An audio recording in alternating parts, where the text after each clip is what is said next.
Hello, everyone. Welcome back to another episode of the Unstoppable Dad Project. Appreciate you taking the time, as always, out of your week to have a listen to the podcast that we have going on here.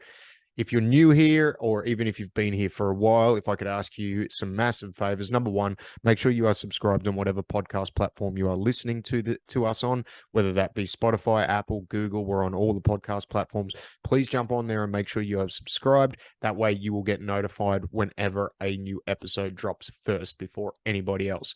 The other thing, follow us on the socials, the Unstoppable Dad Project on Facebook and at the Unstoppable Dad on Instagram. That way you can stay up to date with everything else that's going on. And as you are aware, if you've listened to this podcast for a while, obviously I have some paid programs where I help you get back on track or get some results within your training. The programs that I write are specifically for fathers and busy parents. So if you need some help with that, there is a link in the show notes where you can book in a time to have a chat and we can see whether what we offer is, or what I offer is, a good fit for you and the goals that you are looking to achieve.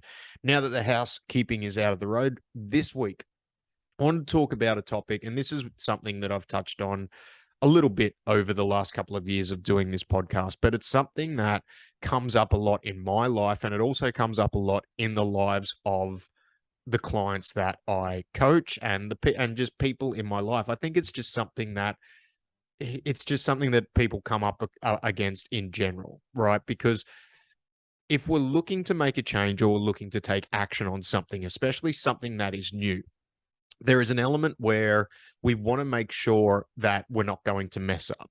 For the most part, people are scared of failure. I know I am. I know most people that I work with are, but failure is just a part of life. And this is something that a conversation that I find that I'm having a little bit more with my 7-year-old as well too, now that she's starting to grow up a little bit more and do her own things and put herself out into the world a little bit more. But failure is just part of life.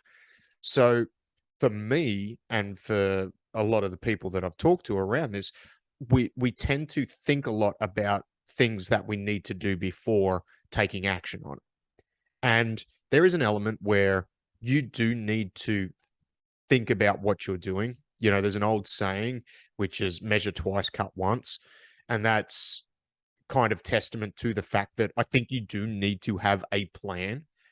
But for me, when it comes to, especially when it comes to new things, it comes to taking that first step or taking a step with a change or something different or something that's new to me, I have a really bad habit of chronically overthinking things and not actually doing anything with it.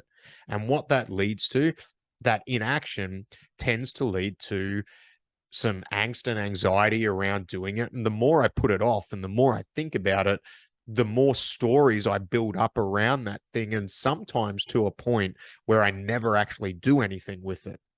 I'll actually use this podcast as an example. I probably should have started this podcast 12 months before what I did.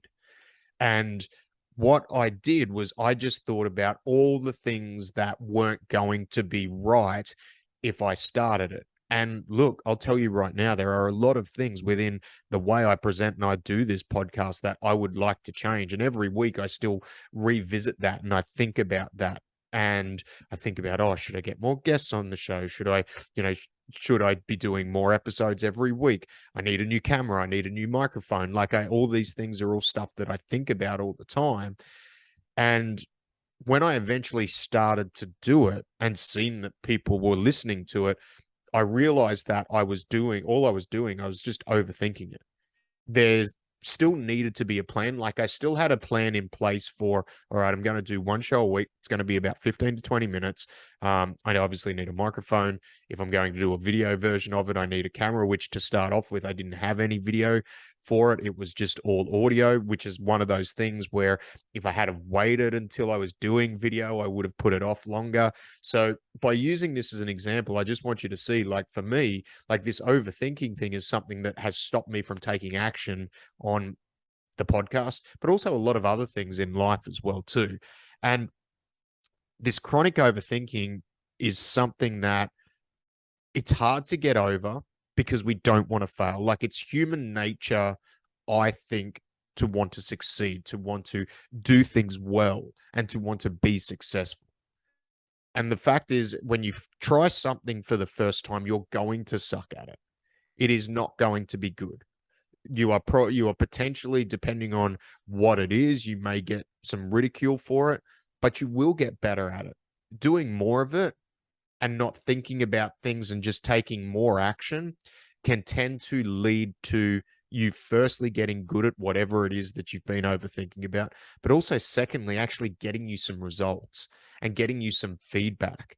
And then when you start to take action, sometimes when we do get feedback and potentially negative feedback or we fail, rather than looking at that as a failure or looking at that as we've messed up or we're a failure, like we're personally a failure, and taking that as feedback to refine and create something better or create a better approach is a better way to do things. But the only way you work out what is not going to work is to actually take action on it and see if it's going to work and then adjust and recalibrate and then take more action, so that you have to stop thinking and start doing.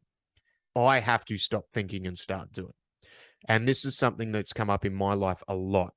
And the reason I'm doing a podcast on this now is, even though it's a recurring theme throughout my life and the life of people that I work with, I was listening to a podcast where, and I've been doing a little bit more of a deep dive around kind of the science around training, the science around nutrition and things like that, and kind of going down some rabbit holes with that. And they were talking about, and there's one common theme that I'm noticing with a lot of even particular scientific studies and things like that. It almost doesn't matter what the mechanism is. The number one thing that actually sees results out of anything is adherence. So whether people are actually doing what they're setting out to do or not. The people that are, say, for example, they were talking about, there was something that I was looking at where people were talking about kind of mobility and flexibility through their hips, right? And they had two groups basically, where they were given the same exercises. One were done in a strict environment, the other ones weren't. And the biggest thing that determined whether they were getting results or not was whether they were actually sticking to the plan, and most importantly, taking action. And there is this is such a common thing and a common theme. The big thing is adherence. It almost doesn't matter what the mechanisms are, what the minutia is, and what the little steps that we have to take are. It's that action and then adherence. So if there's something and there's a change that you've been looking to make over your life, whatever it is, whether it be trying to get back into training or whatever the case might be, there are a couple of steps that I think you need to look at. Number one is making sure that it's sustainable for you, and not just sustainable in the short term, like doing a 6-week challenge or an 8-week challenge and really pushing yourself for a short term. If it's not going to be sustainable on the back end, then you're going to go back to where you were. You may not go back 100% to where you were. And for a lot of people, when they do things like that, they actually pull little things out of it, but there's going to be some form of rebound effect if it's not 100% sustainable. So you need to find something where you are going to be able to adhere to it for the rest of your life. A podcast I was listening to, they were talking about diets, right? And there's 1,000,001 fad diets out there. You've got keto, you've got carnivore, you've got all these things. And I'm not here to argue the validity of those, but for a lot of people, when you look at it as a whole, the people that succeed on those and succeed long term, they succeed because they stick to it. They don't succeed just solely because of the mechanism, whether it be scientific or it be those logistical mechanisms that go into the thing. They succeed because they stick to it, and they succeed because it is sustainable within their lifestyle. And that is going to be different for everybody. So it doesn't matter, whatever plan you are looking at, you will have a gut feeling to start off with. Hey, can I stick to this? Yes or no? And there's not a maybe question. It really should be, when you look at it, it's a yes or a no. There shouldn't be any in between ground to begin with. And if the answer's on the yes side, then rather than overthink it and pull it apart and then try and think about ways it can fail, or potentially ways you're going to put yourself into a position of failure, or that you might feel that it puts you into a position of failure, start taking action on it. And yes, there are going to be roadblocks. There are potentially going to be things within that that aren't going to work, but you're really not going to know until you start doing it. And then when you start doing it and those roadblocks come up, think about how you need to pivot quickly and then take action on that adjusted plan. And that's how you find things that are sustainable for you, whether it be training, whether it be diet, whether it be business, whether it be just time with the family and things like that. The only way you are going to implement change successfully is if you actually take action on a plan. That plan doesn't have to be super well defined. It can be a framework. It can be some guide rails for you to take action, and you can start moving towards where you need to go. And then by doing that, you can refine that plan. You can have a plan B, you can have a plan C, but rather than thinking about all those things to start off with, sometimes for a lot of us, you just need to take action rather than having it truly, truly, fully measured out to begin with. Now, in saying that, if you can get a well thought out plan and take action on it, that is where you are going to have the best results. And that's where you're probably going to be able to find that sweet spot between not having a lot of friction around the change that you're trying to implement. Doesn't mean there's not going to be any, but it means it will probably be minimal. And by having those two things together, then it can be a little bit smoother sailing. But even with that, the underlying tone and the big thing that needs to be taken away from this podcast and this whole conversation and this whole topic is you have to take action on it. Because I think what a lot of us are looking for, me included, is we're looking for the perfect plan that's not going to fail and everything's going to go smoothly. And that's just not life. That's just not reality. It doesn't matter how good a coach is. It doesn't matter how good you are. There are going to be elements of things that you want to implement that are not going to work. The plan is not always going to go according to the plan. The plan is going to hit a roadblock. It's going to hit a snag. And then when that happens, it's going to be difficult. It's going to be hard. And when it's hard, we need to think of how do I adjust quickly to get back to taking action? Because if there's one thing in my life that I've noticed, when I get caught in these spirals where I'm not doing anything and I feel anxious and I feel overwhelmed about everything that's going on, it's because I'm generally not taking action on things that I've set out to do. So what that creates for me is it creates this thought spiral where I keep thinking and thinking and thinking and thinking, and I keep trying to look for the easy way out. And the easy way out is to actually start doing something.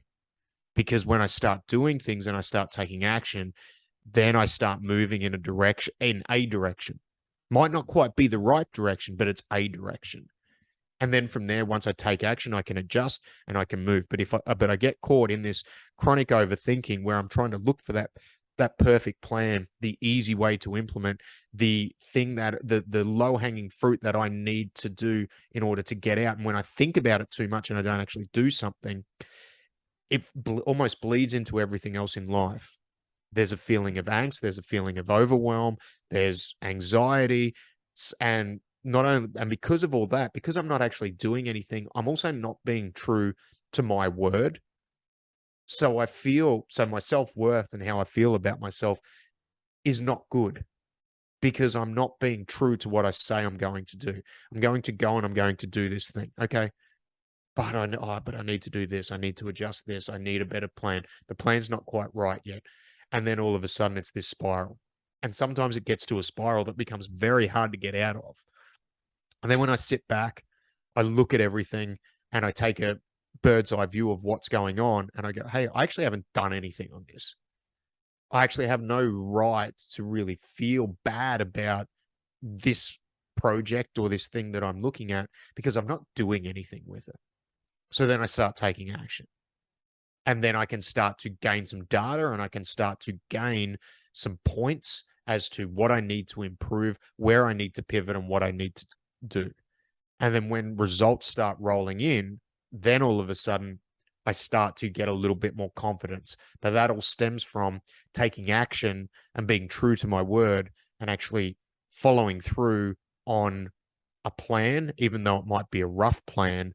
And maybe it might not be the right plan, but at least by taking action, I get to determine 100% one way or the other whether I'm moving in the direction that I want to or not. So action will, for the most part, always, always, always trump a well thought out plan. But the two of them together is always going to be the best for you. But it doesn't matter if that plan can be the best plan in the world. It might not be the best for you, but it can be the best plan in the world. But if you don't take action on it, you're not going to get anywhere. So, as hard as it is, you don't want to get bogged down with thinking. You want to start to get to the doing, and that's where those results are going to lie. And that's where hopefully you can start to move in a better direction and feel better about whatever it is that has maybe been causing you a bit of angst, anxiety, or whatever the case might be. So, let me know if that's something that you're guilty of. I honestly think, like, and this is just opinion, because I've obviously worked with a lot of people over the last decade and a half. I actually think it's something that everybody's guilty of in some area or aspects of their life. Not in every aspect of their life, but I think certain aspects. So let me know what experiences you've had with that. Send me a message if you want to chat about it. I'm actually quite interested to where it manifests this chronic overthinking in different parts of different people's lives, and how that stops you from potentially stepping into something new that you want to achieve. So thanks for listening. Hope you got something out of it. Let me know your experiences on the topic, and I will see you next week. Goodbye.